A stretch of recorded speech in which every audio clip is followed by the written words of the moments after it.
Acclame ton Dieu, acclame ton Seigneur, acclame ton Sauveur. Alléluia. Acclame le vivant. Ah, quelqu'un est en train d'acclamer un homme. J'ai dit, tu es en train d'acclamer un homme. Acclame le Seigneur Jésus. Acclame ton Créateur. Gloire à Jésus. Gloire à Jésus. Je vous salue ce matin dans le nom de Jésus. Alléluia. Tous les serviteurs et servants de Dieu de l'école biblique. Alléluia. EIDSJC. Que le Seigneur vous bénisse. Tous les serviteurs et servants de Dieu en ligne qui nous suivent sur les réseaux sociaux. Demeurez bénis au nom puissant de Jésus. Shalom, shalom à tous. Ce matin, nous commençons l'étude du Nouveau Testament. Gloire à Jésus. Nous savons que la Bible contient 66 livres, alléluia, classés à l'Ancien Testament et Nouveau Testament. Nous avions déjà commencé auparavant l'Ancien Testament. Aujourd'hui, nous débutons le Nouveau Testament. Gloire à Jésus. Amen, amen. Et ce matin, nous ne ferons que l'introduction. C'est demain que nous allons commencer, alléluia, l'étude biblique en tant que telle. Gloire à Jésus. Alléluia. Comme introduction, nous pourrons dire qu'entre l'Ancien et le Nouveau Testament, alléluia, il y a eu un temps, environ de 400 ans de silence, pendant lequel l'Éternel, notre Dieu, a gardé le silence. Quand l'Ancien Testament a fini d'être rédigé, c'était comme si le Seigneur est devenu silencieux. Mais j'aimerais vous dire que le silence de Dieu n'est pas l'absence de Dieu. Dieu est là. Dieu est présent. Est-ce que quelqu'un peut l'acclamer? Dieu est toujours présent. Même quand il ne parle pas, il est là. Et il agit. Gloire à Jésus. Amen, amen. Donc le Nouveau Testament a été écrit sur une période de 50 ans. Alléluia. Entre 45 et 95 après Jésus-Christ. Alléluia. Gloire à Jésus. Et il faut dire que le Nouveau Testament a été écrit environ par 8 auteurs humains différents. Gloire à Jésus. Ils l'ont écrit sur une période de 50 ans. Alléluia. Amen, amen. Le Nouveau Testament comprend 27 livres au total. Gloire à Jésus. Qui est divisé en 4 groupes de livres. Le premier groupe de livres, c'est les évangiles. Alléluia. Les évangiles qui signifient la bonne nouvelle. Gloire à Jésus. Nous avons en premier l'évangile de Matthieu. Alléluia. Matthieu qui a été, dans lequel Matthieu présente notre Seigneur Sauveur Jésus-Christ comme le roi. Que quelqu'un retienne cela. Amen, amen. Et nous avons ensuite l'évangile de Marc. Où Marc nous présente Jésus comme le serviteur. Alléluia. Et nous avons l'évangile de Luc, dans lequel Luc nous présente Jésus comme le fils de l'homme. Et Jean, enfin, l'évangile de Jean, où il nous présente Jésus comme le fils de Dieu. Gloire à Jésus. Amen, amen. Après ce groupe de livres qu'on appelle les évangiles, nous avons un livre historique. Amen. Un livre historique qui retrace l'histoire de l'église. Gloire à Jésus. De l'église et disons de l'église primitive. Gloire à Jésus. Et ce livre, c'est les Actes des Apôtres. Gloire à Jésus. Amen, amen. Après cette deuxième sorte de livre, nous avons le troisième groupe de livres que nous appelons les épîtres. Alléluia. Les épîtres, une épître, c'est une lettre. Une épître, c'est une lettre. Alors, nous avons les épîtres. Les épîtres sont divisés en 2 grands groupes de livres. Nous avons le premier groupe qu'on appelle les épîtres paulinéennes. C'est-à-dire, les épîtres, c'est les lettres écrites par l'apôtre Paul. C'est pourquoi on dit les épîtres paulinéennes. Il y en a 13, gloire à Jésus. Mais les 13 épîtres sont elles-mêmes divisées encore en 2 grands groupes d'épîtres. 2 grands groupes de lettres. Nous avons les épîtres adressées aux églises. Alléluia. On les appelle les lettres aux églises parce que ces lettres-là, Paul les a écrites à des églises. Il les a adressées à des églises. C'est comme si l'apôtre Paul écrivait à l'église APD. Il nous adressait une lettre. Donc, ces 13 lettres, nous avons les épîtres écrites aux églises. Alléluia, nous en avons 9. 9 épîtres, 9 lettres écrites aux églises. Et le deuxième groupe de livres, c'est les épîtres écrites aux pasteurs, qu'on appelle épîtres pastorales. Gloire à Jésus. La première épître écrite aux églises, c'est l'église aux Romains. Pourquoi on appelle ça épître aux Romains? Parce que cette lettre, l'apôtre Paul l'a adressée à l'église de Rome. L'église de Rome, c'est pourquoi on dit épître aux Romains. Gloire à Jésus. Après l'épître aux Romains, nous avons la première épître aux Corinthiens. Alléluia. Et ensuite la deuxième épître aux Corinthiens. Gloire à Jésus. Pourquoi on dit épître aux Corinthiens? Parce que cette lettre a été adressée par Paul, alléluia, par l'apôtre Paul, à l'église de Corinthe. Gloire à Jésus. Après cette lettre, nous avons l'épître aux Galates. Amen. Pourquoi aux Galates? Parce que cette lettre a été écrite à l'église de Galatie. Gloire à Jésus. C'est pourquoi on dit épître aux Galates. Gloire à Jésus. Amen, amen. Que quelqu'un acclame le Seigneur Jésus-Christ. Acclame le roi de gloire. Gloire à Jésus. Amen, amen. Après l'épître aux Galates, nous avons trois épîtres. L'épître aux Éphésiens, l'épître aux Philippiens et l'épître aux Colossiens. Ces trois lettres ont été écrites par Paul pendant qu'il était en prison. Quand Paul a été fait prisonnier, c'est là qu'il a écrit ces trois épîtres. Épître aux Éphésiens, aux Philippiens et aux Colossiens. Gloire à Jésus. Après donc ces trois épîtres, nous avons les deux dernières épîtres écrites aux églises. Nous avons 1 Thessaloniciens et 2 Thessaloniciens. Pourquoi Thessaloniciens? Parce que l'apôtre Paul a écrit ces lettres-là, alléluia, à l'église de la Thessalonique. Il a écrit ces épîtres-là à l'église de la Thessalonique. Tout ça, on va étudier ça. Donc voici présenté ici les 9 lettres écrites par Paul adressées à des églises. Après donc les lettres adressées aux églises, nous avons le deuxième type de lettres de Paul qui sont les lettres adressées aux pasteurs. Alléluia. On les appelle des lettres personnelles. Pourquoi? Parce que ces lettres-là ont été écrites à des personnes, à des hommes. L'autre groupe avait été écrit à des églises. Mais ces lettres-là sont adressées à des personnes. C'est pourquoi on dit épître personnel. C'est-à-dire lettres personnelles. Mais ces personnes ne sont pas n'importe quelle personne. Ce sont des pasteurs. Ce sont des hommes de Dieu. Ce sont des jeunes pasteurs que l'apôtre Paul a formés et a établis. Donc il leur envoie ces lettres-là pour leur servir de cours. Pour voir comment diriger l'église. Nous avons la première lettre, c'est l'épître à Timothée et Timothée.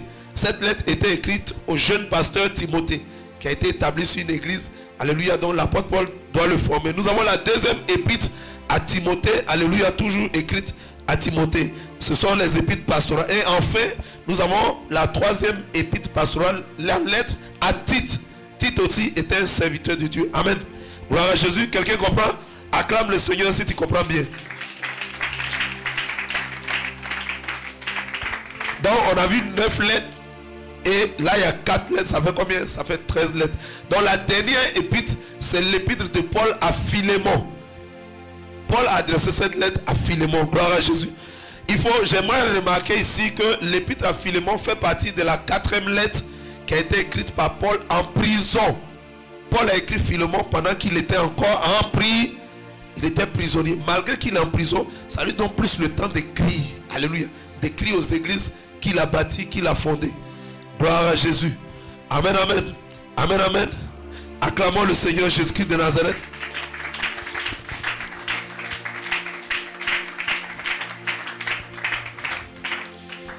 Après les lettres écrites, alléluia, par Paul aux églises et aux pasteurs, nous avons maintenant les épîtres générales.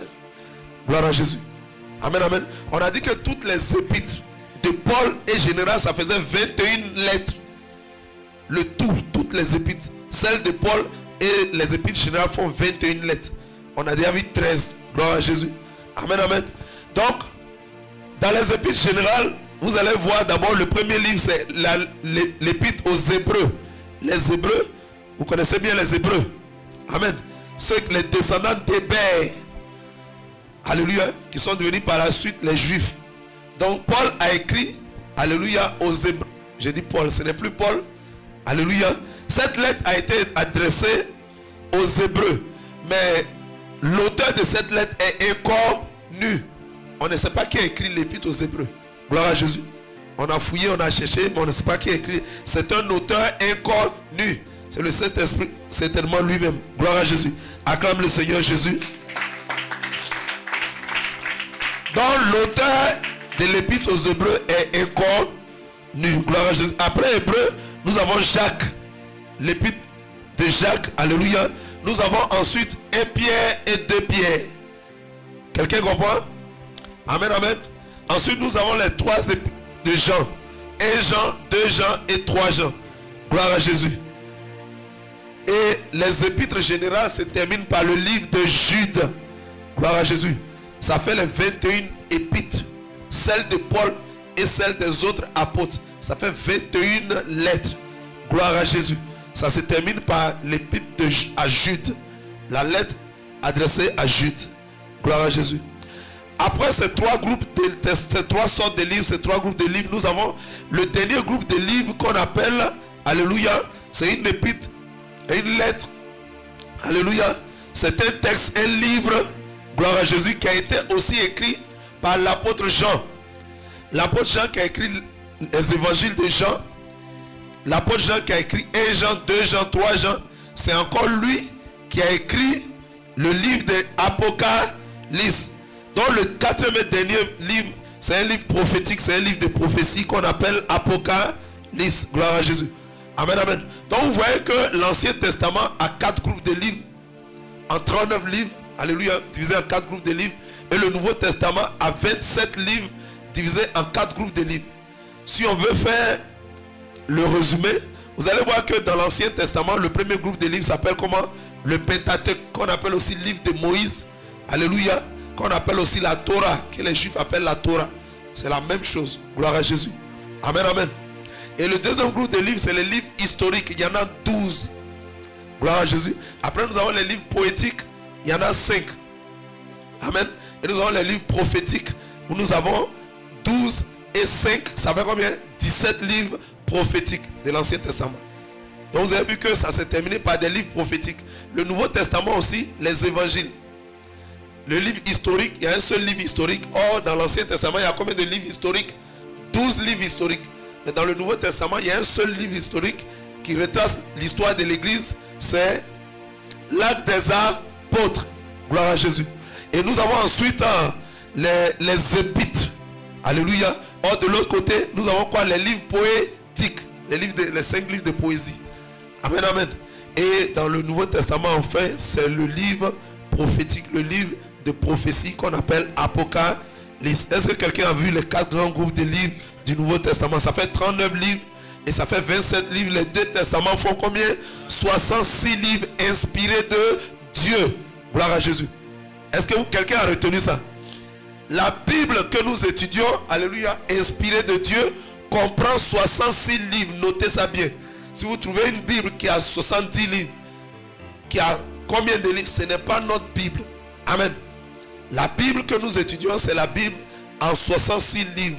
39 livres pour l'Ancien Testament et 27 livres pour le Nouveau Testament. Si vous trouvez une autre Bible qui a plus de livres ou moins de livres, ça ne nous concerne pas. Quelqu'un comprend bien? Acclame la puissance de la parole de Dieu.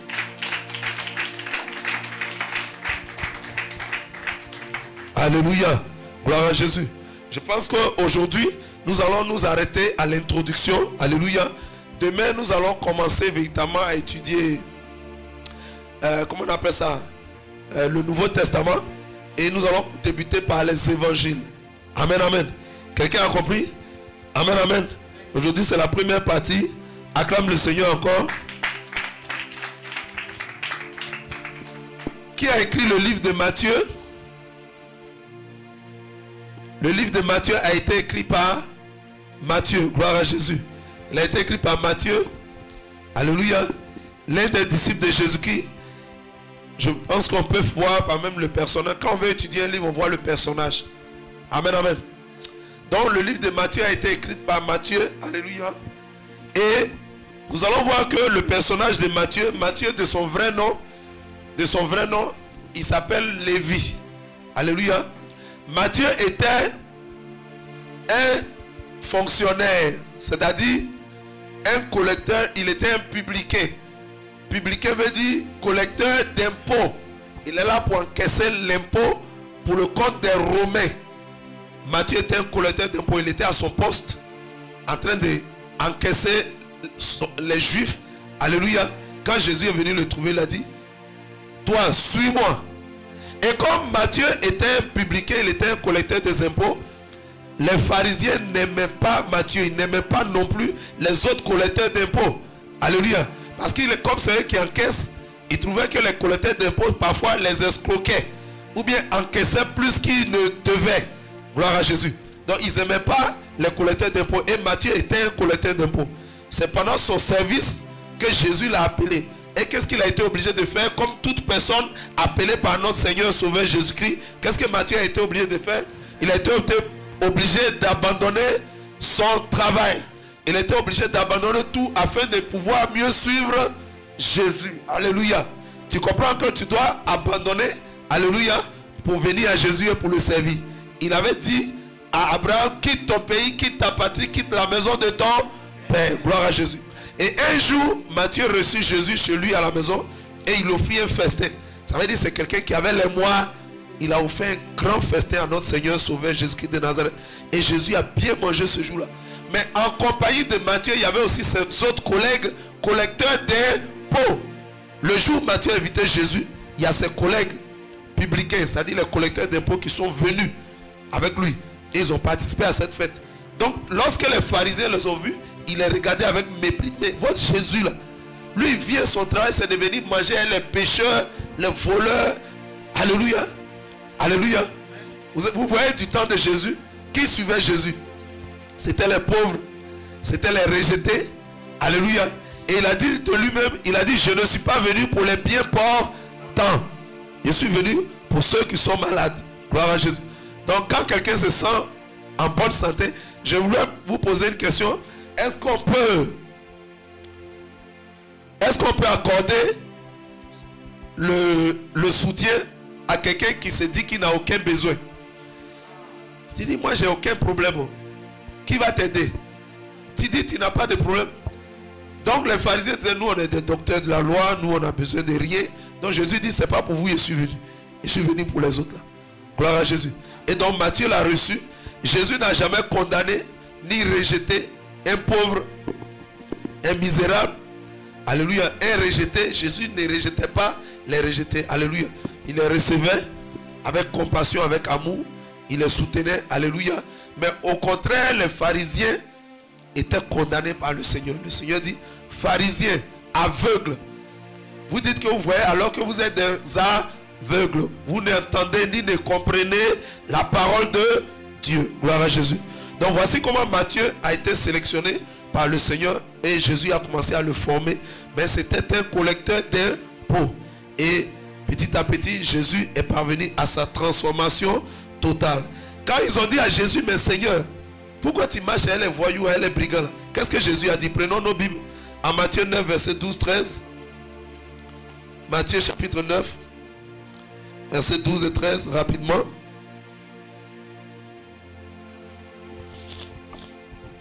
Matthieu 9, 12, 13. Je lis. Ce que Jésus ayant entendu, il dit, ce ne sont pas ceux qui se portent bien qui ont besoin de médecins, mais les malades. Allez et apprenez ce que signifie je prends plaisir à la miséricorde et non au sacrifice, car je ne suis pas venu appeler des justes mais des pécheurs. Gloire à Jésus. Quelqu'un peut acclamer le Seigneur Jésus? Jésus dit, si tu te crois déjà juste là, il n'est pas venu pour toi. Juste ceux qui se croient déjà justes, il n'est pas venu pour eux. Il est venu pour des pécheurs. Gloire à Jésus. Tu vas prendre Matthieu 5, verset 3, on va terminer.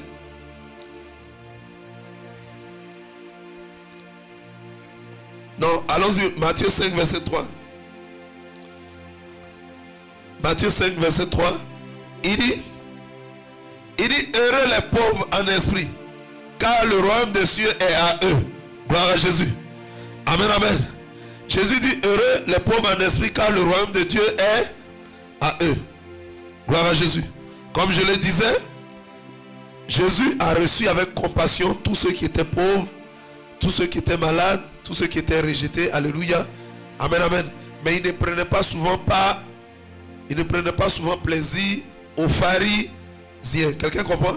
Donc c'est ce livre-là. Demain nous allons commencer l'étude du premier livre, alléluia, du Nouveau Testament qui est Matthieu. Amen, amen. Acclame le Seigneur.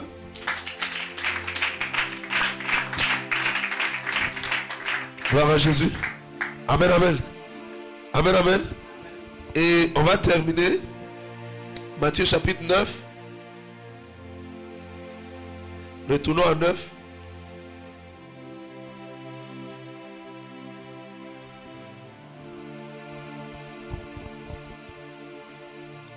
Matthieu 9.